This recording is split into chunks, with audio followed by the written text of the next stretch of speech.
हैं दोस्तों, आप लोग कैसे हैं। मैं संदीप कुमार और आज जो वीडियो है रशिया और यूक्रेन का जो वार है उसका रिजल्ट क्या हुआ उसी पे वीडियो है। तो चलिए वीडियो को स्टार्ट करते हैं।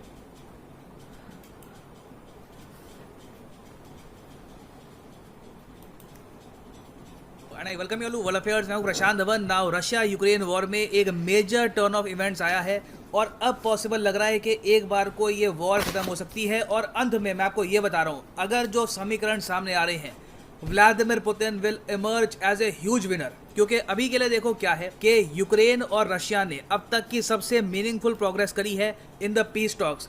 बात ये करी गई है कि रशिया अपना जो एडवांस है, अपना मिलिट्री का एडवांस यूक्रेन की कैपिटल कीव और चर्निहिव के पास रोक देगा। और ऑलरेडी आप अगर देखो तो सैटेलाइट इमेजेस शो कर रही हैं कि रशियन मिलिट्री धीरे धीरे वापस जा रही है कीव और चर्निहिव से। ये जो यहाँ पर नॉर्थ में दो जो इंपॉर्टेंट सिटीज़ है ना, यहाँ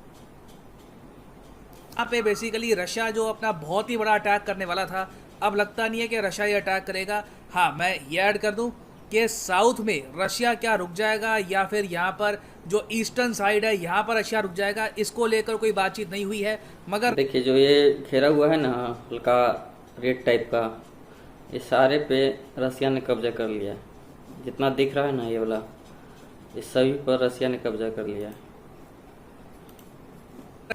रशिया ने अभी के लिए ये कहा है कि हम नॉर्थ में जो अपना असॉल्ट है ये रोक रहे हैं और रशियंस अपने सोल्जर्स पुल बैक भी कर रहे हैं। और ये सब हो पाया है टर्की में बातचीत के बाद। जी हाँ, यूक्रेन और रशिया के जो यहाँ पर आप कह लीजिए रिप्रेजेंटेटिव्स थे, ये मिले टर्की में, बातचीत हुई। और कहीं ना कहीं देखिए बिल्कुल रशिया भी थक चुका है इस वॉर से, 1 महीने से ऊपर हो चुका है इस वॉर को।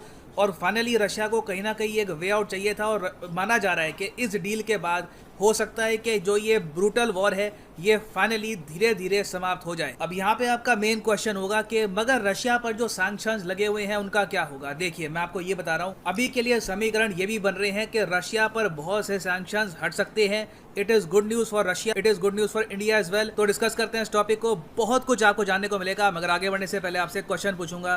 क्वेश्चन ये है कि लुबलिन ट्रायंगल, ये जो लुबलिन ट्रायंगल है यूक्रेन रशिया वॉर में थ्रू आउट बहुत ज़्यादा आर्टिकल्स में आपको दिखा होगा कि जी लुबलिन ट्रायंगल वाले जो देश हैं वो कह रहे हैं कि रशिया को अपना अग्रेशन रोकना होगा। लुबलिन ट्रायंगल की तरफ से ये स्टेटमेंट आई है। तो आपको बताना है कि लुबलिन ट्रायंगल जो 3 कंट्रीज़ का ग्रुप है, यहाँ पे कौन कौन से देश आते हैं। Poland Ukraine Russia, Poland Serbia Russia, Poland Ukraine Lithuania, या फिर Poland Hungary Lithuania. Comment section में करिए उत्तर। यूक्रेन और रशिया पहला मेरा ये ऑप्शन है, वीडियो के एंड में। अच्छा देखिए, रशियन इकोनॉमी का बहुत ही बुरा हाल होने वाला है इन सैंक्शन से जो यूएस ने लगाए हैं, यूरोपियन यूनियन, जापान ने लगाए हैं। और ये बात जो बाइडेन खुद कह चुके हैं कि रशियन इकोनॉमी आने वाले कुछ सालों में आधी बन के रह जाएगी, क्योंकि रशिया की करेंसी बहुत गिर चुकी है। रशिया एक्सपोर्ट नहीं कर पाएगा यूएस को, यूरोपियन यूनियन को, मेजर वर्ल्ड मार्केट्स को, तो इनकी इकोनॉमी आधी हो जाएगी। और आप सोच कर देखिए, एक कंट्री की इकोनॉमी कुछ ही साल में आधी हो जाए तो उस कंट्री में इंटरनली कितनी अस्थिरता बन जाएगी। लोग अपनी ही सरकार के अगेंस्ट खड़े हो सकते हैं। फिर इंटरनेशनल स्टैंडिंग की अगर हम बात करें तो जैसे ही रशिया की जो ग्लोबल इकोनॉमी है ये आधी हो गई, या तो मैं कहता हूँ 15% भी कम हो गई, तो रशिया जो दुनिया की टॉप 20 इकोनॉमीज हैं वहां पर अपनी रैंकिंग खो देगा और बाय डिफॉल्ट फिर रशिया को G20 से भी निकाल दिया जाएगा। G20 कंट्रीज आपको पता होगा दुनिया में जो 20 लीडिंग इकोनॉमीज हैं उनका ग्रुप है। और बाइडेन बहुत बार कह चुके हैं कि रशिया को G20 से निकालना चाहिए। और ऑफ कोर्स जैसे ही इनकी इकोनॉमी कम होती है तो इनको एक प्री टेक्स्ट भी मिल जाएगा, वजह भी मिल जाएगी कि देखिए रशिया वैसे भी डिजर्व करता नहीं है G20 में बने रहना ना। एक तरफ बाइडेन तो ये सब बातें बोल रहे हैं, अचानक से यूनाइटेड किंगडम की तरफ से एक बहुत ही इंपॉर्टेंट स्टेटमेंट आती है। यूनाइटेड किंगडम यहाँ पर कहता है कि रशिया पर जो सैंक्शंस लगे हैं ये हट सकते हैं। बिल्कुल ये सैंक्शंस हम हटा सकते हैं अगर रशिया यूक्रेन से विड्रॉ कर दे और अभी के अभी जो ये वॉर है समाप्त कर दे।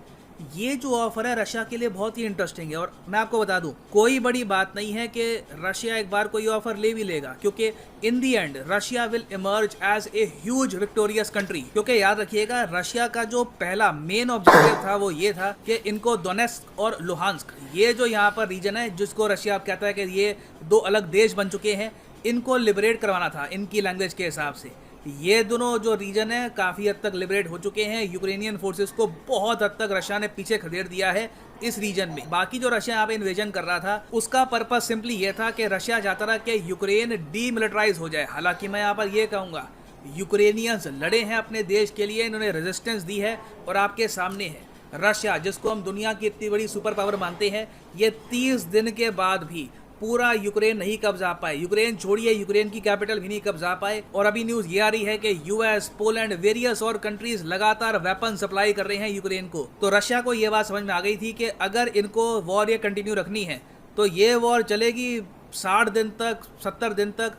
और कोई भी कंट्री आप देख लीजिए 15-20 दिन से ऊपर की वॉर ज़्यादातर अफोर्ड कर नहीं पाता। लार्ज स्केल वॉर की मैं बात कर रहा हूँ, जहाँ पे लिटरली आपकी एयरफोर्स, आपकी आर्मी, आपकी नेवी सब कुछ इन्वॉल्व हो, क्योंकि मैन पावर लगती है, कैजुअलिटीज़ होती हैं। बताया ये जा रहा है, रिपोर्ट किया गया है यूएस द्वारा कि रशिया के करीब 30,000 सोल्जर्स मारे गए हैं। रशिया ने खुद क्लेम किया है कि इनके करीब 1200 या 1500 के आसपास सोल्जर्स मरे हैं। हालांकि बीच में क्या हुआ कि रशिया के ही एक सरकारी या फिर सरकार से जुड़े हुए न्यूज़ पोर्टल ने यह क्लेम कर दिया कि रशिया के 10,000 सोल्जर मरे हैं। बाद में ये आर्टिकल इन्होंने डिलीट कर दिया था, बट ईदर वे ये बात पक्का है, रशिया के बहुत से सोल्जर्स यहाँ पे मारे गए हैं। ये जो पूरा इन्वेजन का प्लान था, रशिया जिस तरीके से चाहता था वैसे ये आगे नहीं बढ़ पाया। कहीं ना कहीं इनको बहुत प्रॉब्लम आ रही थी और अब रशिया यहाँ पर आप कह लीजिए कॉम्प्रोमाइज कर रहा है कि ठीक है, ना हम आगे बढ़ पा रहे हैं, ना ये लोग अपना रीजन वापस कैप्चर कर पाएंगे, तो अभी के लिए धीरे धीरे कीव और जो ये नॉर्दर्न पार्ट है यहाँ से धीरे धीरे हम पुल बैक करना स्टार्ट कर देते हैं। और इसके बाद देखिए पॉसिबिलिटी, अगेन मैं कहूँगा नथिंग इज 100%, अभी भी बातचीत ही चल रही है। सरप्राइज मत होइएगा अचानक से बातचीत टूट जाती है किसी इशू को लेकर, कोई इवेंट हो जाता है, कोई मान लीजिए यूक्रेन की तरफ से फिर से असॉल्ट हो जाती है रशियन सोल्जर्स पे, रशिया कहता है कि हम ये बर्दाश्त नहीं करेंगे, वॉर फिर स्टार्ट हो जाती है। मगर अभी के लिए अगर जो बातचीत चल रही है पीस को लेकर ये ऐसे ही आगे बढ़ती है तो कोई बड़ी बात नहीं है कि दोनबास का जो रीजन है ये छोड़कर रशिया बाकी जो बहुत सारा एरिया है यूक्रेन का ये वापस खाली कर दे और यूक्रेन को ये एरिया थमा दे। हाँ, इसके बदले में रशिया दो चीज़ें मांगेगा कि यूक्रेन लिखित रूप में कहे कि ये लोग नेटो को ज्वाइन नहीं करेंगे, यूरोपियन यूनियन को ज्वाइन कर सकते हैं, कोई दिक्कत नहीं है, मगर नेटो को ज्वाइन नहीं करेंगे। दूसरी बात ये है कि यूक्रेन अपना न्यूट्रल स्टांस रखेगा रशिया और वेस्टर्न कंट्रीज़ के बीच में। और ये करने के बाद अगर रशिया पे सैंक्शन हट जाते हैं, huge victory for Russia. India के लिए बहुत अच्छी न्यूज़ है। हमारे बहुत सारे जो डिफेंस प्रोजेक्ट थे रशिया के साथ, फॉर एग्जांपल अमेठी में जो हम राइफल बनाने वाले थे मिलकर, वो बिल्कुल थम गए थे। वो जो प्रोजेक्ट्स हैं वापस स्टार्ट हो पाएंगे। हमें कल को ये चिंता नहीं होगी कि रशिया से जो डिफेंस सप्लाईज हैं ये कैसे आएगी। Everything will fall back to normal और रशिया भी अप्रिशिएट करेगा। इंडिया ने कंप्लीट सपोर्ट दिया है रशिया।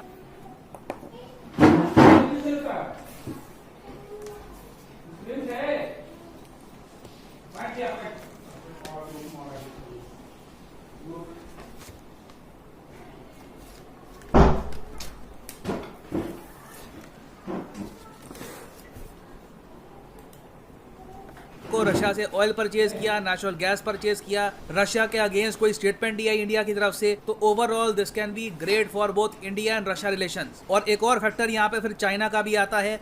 इंडिया के कहीं से भी इंटरेस्ट में नहीं है कि रशिया पर दुनिया भर के सैंक्शन लग जाएं और रशिया कंप्लीटली डिपेंडेंट हो जाए चाइना पर। मैं आपको यही बता रहा हूँ कि रशिया पे सैंक्शंस हटते हैं, रशिया वापस ब्रीथ कर पाता है, इनकी इकोनॉमी वापस धीरे धीरे खड़ी होती है, तब आप देखेंगे कि चाइना पर भी जो इनकी डिपेंडेंस जो हो सकती थी वो नहीं रहेगी। तो ओवरऑल दुनिया के लिए बहुत अच्छा साइन है और एस्पेक्ट में भी बहुत अच्छा साइन है, क्योंकि इससे दुनिया भर में जो गेहूं की कमी खड़ी हो रही थी वो भी कमी हो सकता है कि धीरे धीरे पूरी की जाए।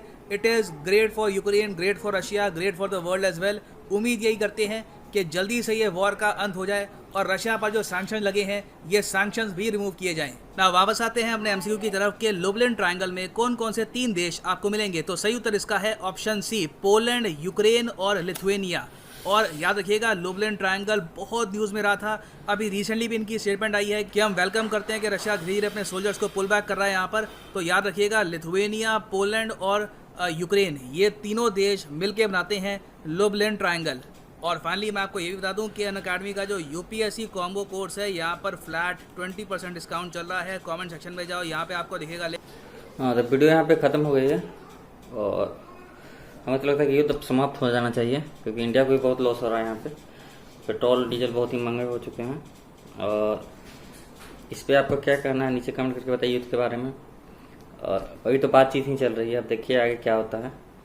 और अगर बातचीत नहीं होती तो फिर युद्ध चालू हो जाएगा। हमें तो लगता है कि युद्ध समाप्त हो जाए तो सबके लिए बेहतर है। और जो गेहूं के दाम बढ़ रहे हैं, तो उसमें सारी दुनिया को भी जो मार्केटिंग है, मार्केट पर असर पड़ रहा है। आप इसे क्या समझते हैं? नीचे कमेंट करके बताइएगा। मिलते हैं अगले रिएक्शन वीडियो में, तब तक के लिए जय हिंद।